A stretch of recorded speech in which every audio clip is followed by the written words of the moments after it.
Welcome to the Firebelly Social Show. We're focused on talking to food and beverage brands that are on a mission to make the world better.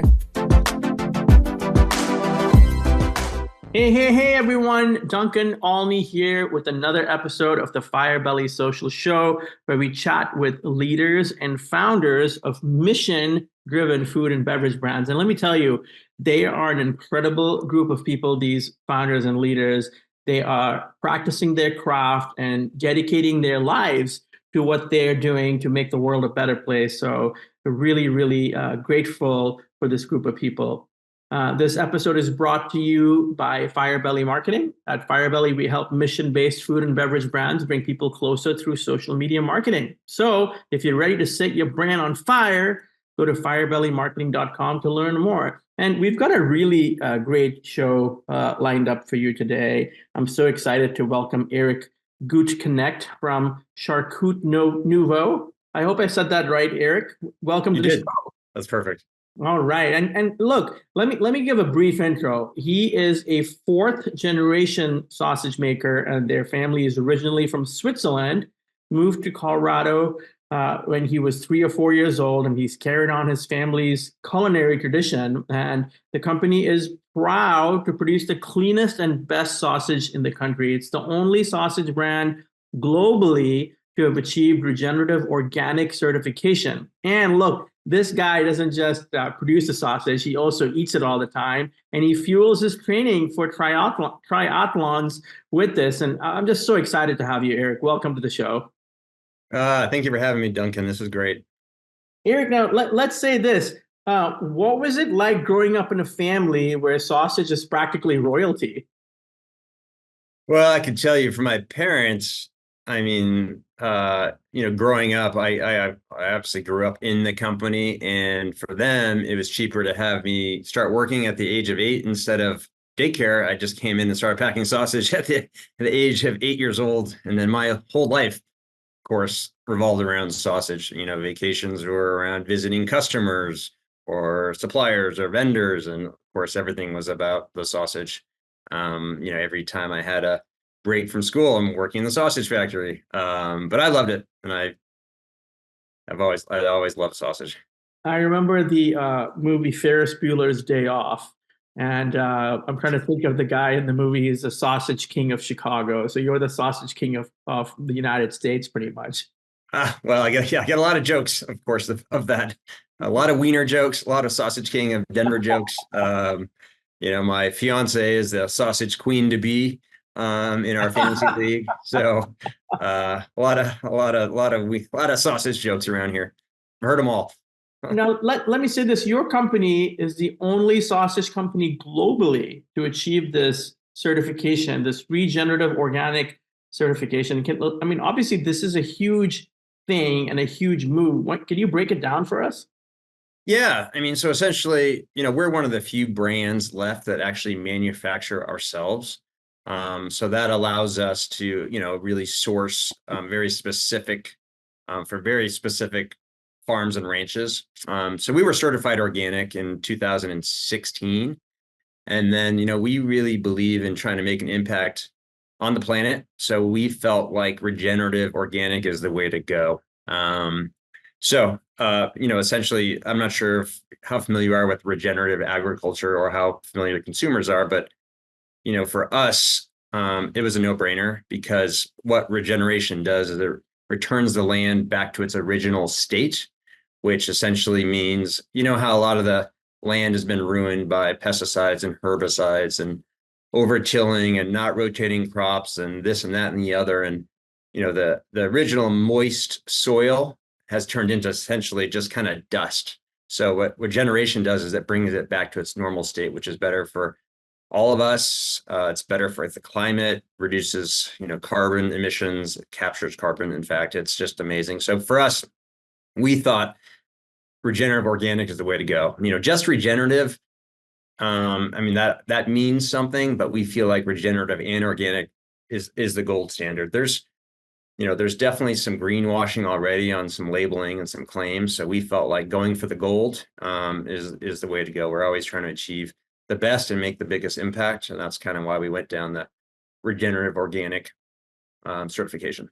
I mean, I think never mind the fact that it's great, for the product. It's really great for the planet, but also I feel like it's a tremendous commitment and a decision from a leadership standpoint to catapult yourself into a very rarefied space. I mean, these certifications are great. They communicate a certain value to the consumer, but they're also expensive. And I mean, this is a huge commitment, and I just can't say enough about how impressive that is. Yeah, and it took it took almost 6 months to a year to achieve. So it's definitely a big step. And right now we have essentially 5 beef products that are certified regenerative organic, and we're actually working on both chicken and pork. So we're hoping in January or February, our entire organic line of like 16 products will all be certified regenerative organic. There's of course some hurdles, but we're hoping to get through those by 2025, so we can launch these things in Q1 or Q2 next year. And did I hear correctly when you said earlier that most sausage companies don't even actually make their own sausage? Exactly. Yeah, no, right now we compete with mostly brands. There's very few brands that actually have their own manufacturing facility. So a lot of them are relying on co-packers, which, getting a certification and getting that actual co-packer approved and certified is very difficult. There's very few. Number one, there's very few organic co-packers. And then there's, of course, I don't know how many of those could be certified regenerative organic, but we compete with very few people who still manufacture themselves. And I think, I've been learning more and more and more over these last few years about the ins and outs of running, a food company. My friend Arshad Bal, who has also been a guest on the show, runs a company called Amrita Foods. And he talks a lot about sustainable entrepreneurship and also the benefits of having manufacturing in-house. Yes, it's expensive. Yes, it's a commitment. But the benefits in terms of the pivots and all the efficiencies of having it in-house are far exceed the benefits of not having it in-house. Oh, 100%. I mean, because during COVID, for example, if we weren't able to pivot internally and kind of shift and focus on new markets, we would have probably gone out of business, frankly, because 50% of our business was in the food service category, restaurants, caterers, stadiums, resorts, hotels, and all went away. So we were able to quickly pivot and kind of target folks that were really good at like takeout, for instance, like some barbecue places and some other places. And we were able to develop some products that would be successful for them, which also, of course, helped us survive. So yeah, and it's crazy. We can do things so quickly. And another example is last week we're working on a new product, rock beef product, and we're partnering with a cheese company, Origin, which is a great cheese, regenerative organic certified company. Got some cheese in, got an R&D batch in the same day, tasted over the weekend. We're testing it right now in our packaging system, and we'll have that ready to go to market in like a couple of weeks. It's amazing how quick we could do things and turn things around. So it's kind of nice, you don't have to go through a big process with a co-packer and this and that. We can just have a meeting internally. Hey, this is what we want to do. This is what we want to achieve. Let's go execute. And then boom, it's ready. So we're pretty excited about our ability to just create new products, enter new markets quickly. It's pretty cool. We have a very lean and mean team. We all wear a lot of different hats because we're not a massive corporation, but we have great culture. We're all bought into the mission. It's really, really cool to be a part of. That is amazing to have a culture like that. And before I forgot, I wanted to also mention for our listeners is that actually all your products are already non-GMO, they're antibiotic-free, they're hormone-free, and you also monitor sodium content, and they're done in small batches. 100%. Yeah. And, lower sodium because we make it ourselves. We make it fresh. We get products in fresh. The raw materials are fresh. You don't have to add a lot of sodium to preserve it, And then same thing with sugars. A lot of people use sugars as a filler because sugar is cheap and you can, make some money off of it. We don't do any of that. All of our products are super clean, paleo, it's great. Like our sugar content or sodium content is probably a half to 2/3 of what our competition is. You just don't need a lot of that stuff, frankly. I mean, when I hear small batch, I automatically assume better quality. Does that play into flavor as well? It does, yeah. So everything we do is in about a 300-pound batch. And we do everything, with my European training and background, we do everything European style, meaning we have European equipment and we make it European style, which means we put everything through a grinder first and get the proteins activated and then throw it through a buffalo chopper.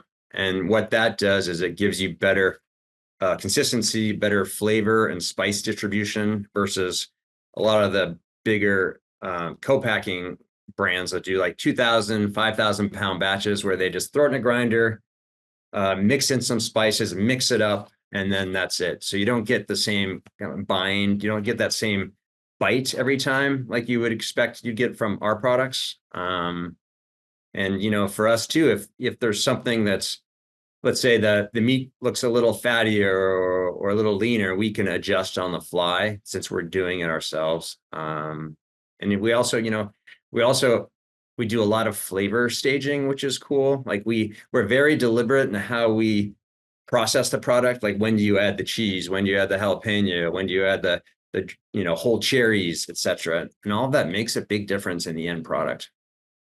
That is amazing. I know a few weeks ago I interviewed Alan Laws. I don't know if you're familiar with Laws Whiskey. Oh yeah, yep. based out of Denver, and I was amazed. I mean, there's something in the water out there with you guys because he is so ultra focused on terroir, and something that you all have in common is very careful. I would say I'm trying to think of the right word. It's not particular. It's like highly particular about sourcing, like where the material's coming from. Yeah, I mean, we call it just deliberate. We're very deliberate in our sourcing. And then, it's cool because Colorado does have a really great food scene. Like there's a lot of innovation here, a lot of brands, a lot of manufacturers in Denver and Boulder, and it's really kind of cool. We have a lot of great networking and very kind of collaborative here. It's everybody knows everybody, and we all kind of work together to create really cool products. I was reading about your regenerative pledge, and so the beef is coming from grass-fed, grass-finished, and even the farms are certified organic. Yeah, certified regenerative and organic. They have to be in order for us to use them. They have to build not just organic but certified regenerative as well. And it's interesting. So there's a lot of greenwashing on naming and whatnot. Like for us, it's really important to specify that it's 100% grass-fed, grass-finished instead of just grass-fed, grass-finished, because there's actually a very significant difference in that. So we're very deliberate in everything we even put on our labels or claim. That's super cool. And I love the tremendous commitment and responsibility there. And even your entire partner, or I don't know what the correct word is, the farmers that are in your system are all tied into the vision. So that's really great that there's a whole ecosystem that you support in your work. Yeah, I mean, we're all trying to achieve the same thing, and that's leave the planet in a better place than when we found it. Leave it for our kids and our grandkids in a better place, because with climate change, global warming, and all this other stuff, like we need to do everything we can to make it a better place, because what's happening out there is scary. It is scary. Yeah. I mean, I remember back in the pandemic days, there was someone that did a poster there was a swimmer like Jaws at the top, and the pandemic was below it, as a shark. And then there was a bigger shark below that shark, which was the economy.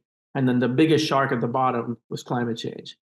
Wow. I think that still exists, right? It hasn't changed, because I mean, the economy will go up and down, but we need to have a world to live in. But on the subject of community and environmental an impact, I mean, I know the word that you all use is kinder, but you all actually have a very organized philanthropy effort and in education and sustainable agriculture. Can you say more about that vision and how it plays out? Yeah, it's really cool because we all, like I said, we're kind of a lean and mean team, and we're all bought in to improving, the community where we live and work. So we're very involved with various nonprofits. A couple just to highlight are Denver Kids is a local nonprofit that we've raised millions of dollars for over the last, well, maybe not millions, but probably close to $1 million over the last 15 years, just through lots of things like, recruiting new partners, or we do something called Colfax Marathon Relays, which is we have people from the company participate in a relay system where we raise money for Denver Kids, which is really cool. We're also involved with Wish for Wheels, which is another, like we're really into children's education, advocacy, as well as in local stuff. So like Wish for Wheels is really cool. They give out bikes to underprivileged free and reduced lunch kids in second grade. So essentially you do like a bike build, you build a bike, you give it to the child, you teach them how to ride the bike. It's really neat. It's very pivotal, and it's for them, second grade for children is a really crucial time in their development. They're kind of moving away from being dependent on their parents to being dependent or developing relationships with people outside. So for us, we participate and support Wish for Wheels, build bikes, give it to them, teach them how to ride the bike. Sometimes it's their transportation. And it's really life-changing. It's great to get the kids kind of excited about the bike, get them off their screens and devices, get them outside. Like I just love the cause. And, I'm an athlete, so it really resonates with me. Bikes, kids, it's like the perfect fit. So we just love supporting organizations like that. And we do a lot with, local schools and the charter school movement, other schools, and whenever there's events and such, we send products or gift cards or whatever we can do to help support them. Because, it's tough out there.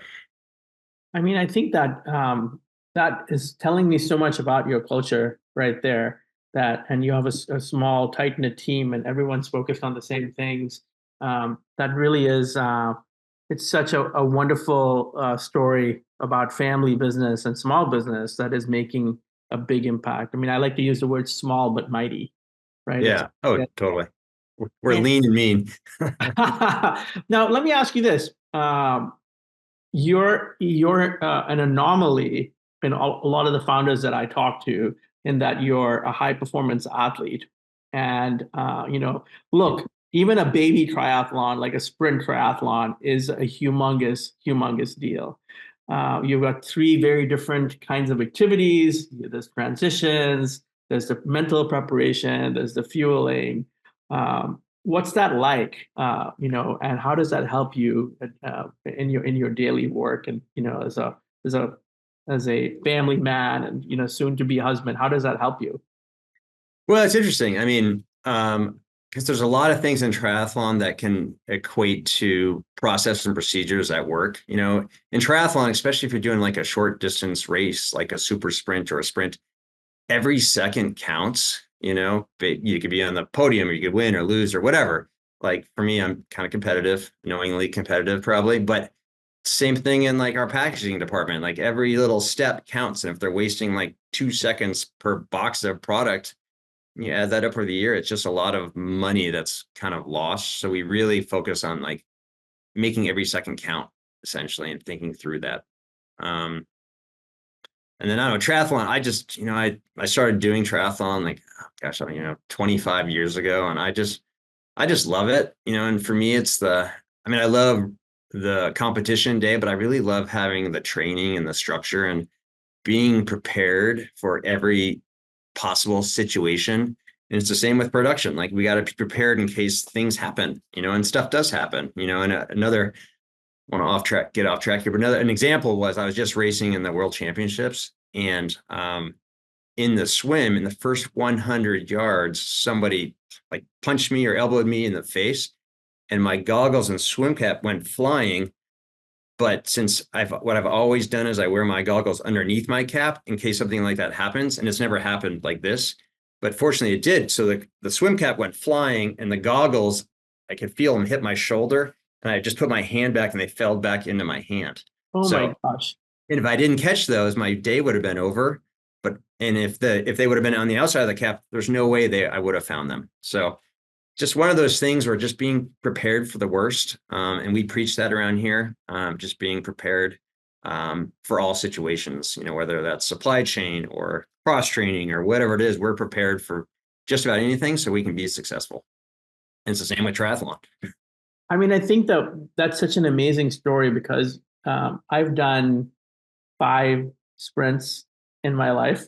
And I'll tell you what, it is such a high, but man, there are so many variables, so many variables. I mean, I wasn't competing at the level, I just did it for fun, right? And so you suddenly realize that you have a shitty bike, or you realize that you didn't rehearse your transitions, or you have a cramp and everything's done, right? And so I just have the utmost respect for anybody that can perform at that. And you're right. I mean, there is tremendous learning for just daily life. It's like thinking things through ahead of time.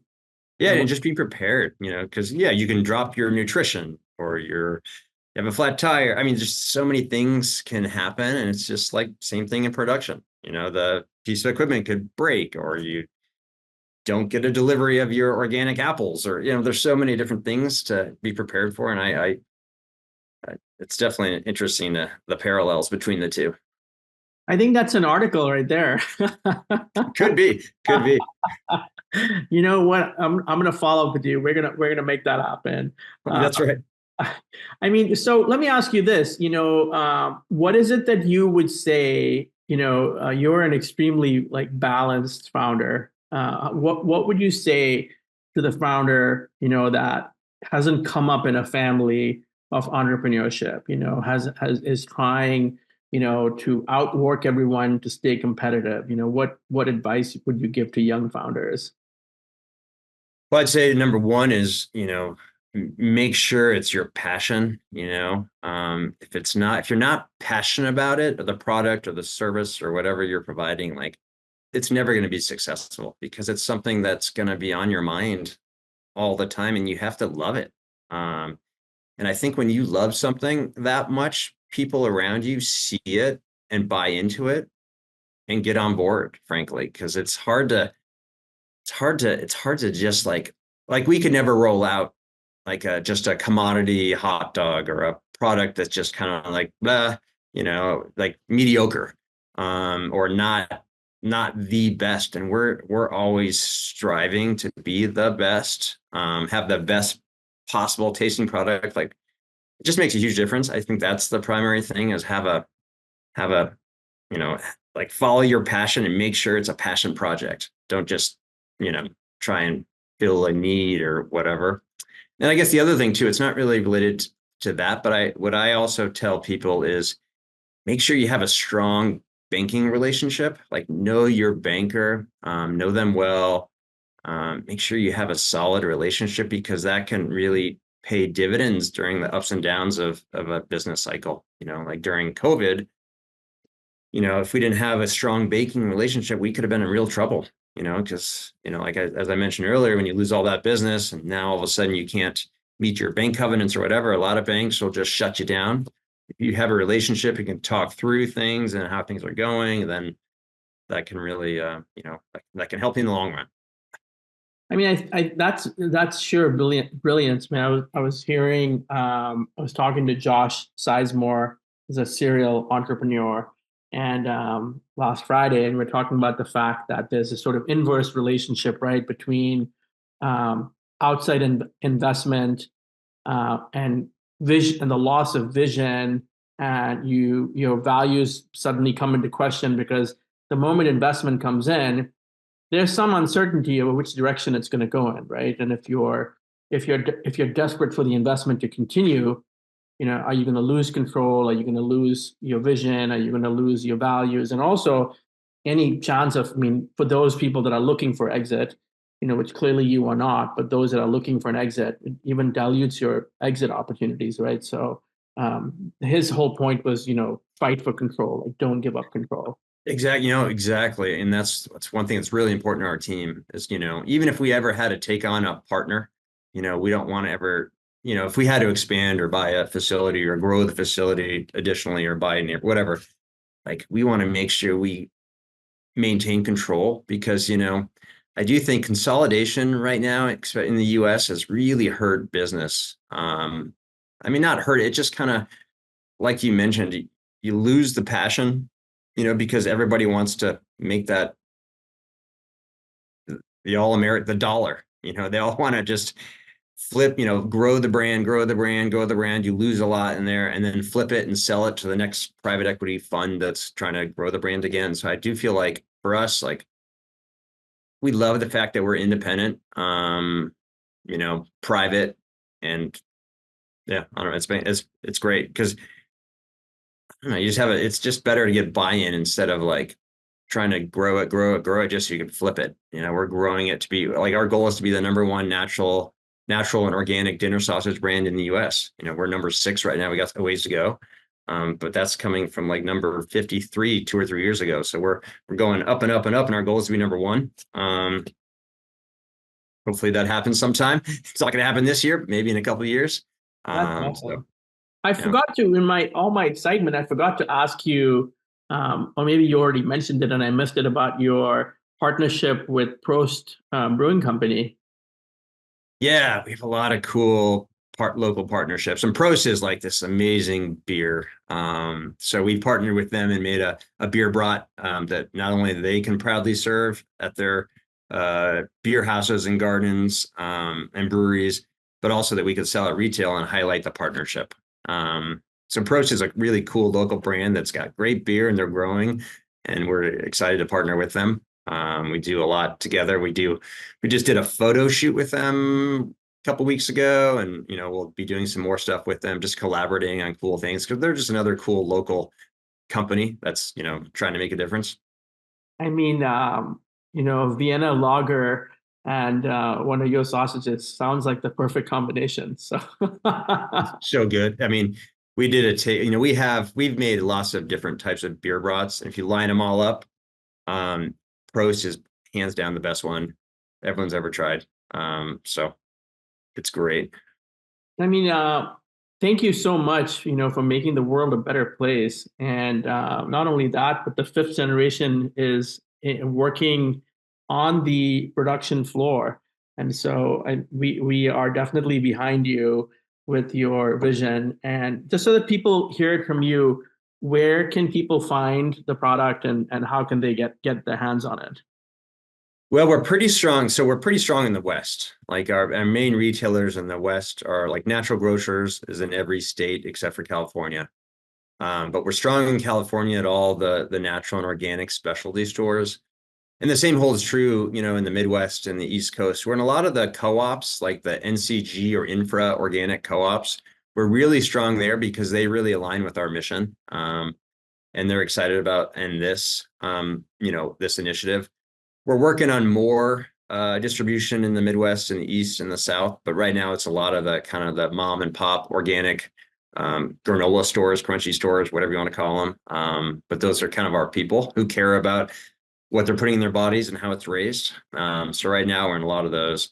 We do have a store finder on our website, CharcutNuvo.com, where people can find it that way. We're also in Whole Foods in the Rocky Mountain region, as well as in Southern California.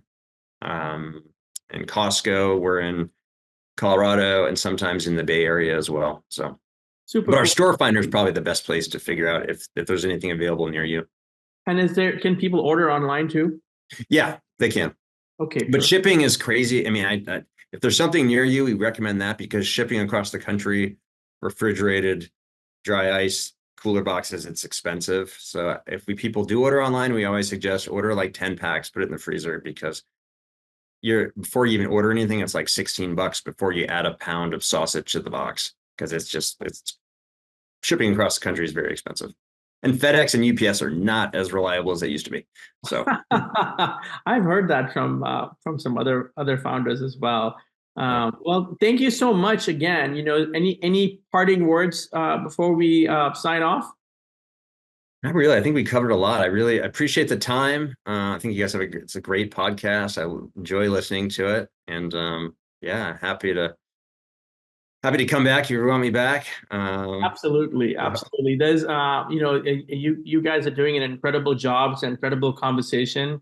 I'm officially craving some of your sausages right now. Huge thanks to you for sharing your passion and the secrets and how, you're doing to all these things you're doing to lead the space with, a sustainable and delicious future. If you're curious to try some of these products, everyone, as he was saying, let's go to CharcutNuvo.com. And if you want to listen to more episodes from Firebelly, about all things mission-driven food and beverage, be sure to follow us at Firebelly Marketing and visit us at firebellymarketing.com. And thanks for tuning in. Thank you again for coming on the show today, Eric. We really appreciate it. And have a great rest of your day wherever you are. Thanks, Duncan. Thanks for listening to the Firebelly Social Show. We'll see you again next time, and be sure to click subscribe to get future episodes.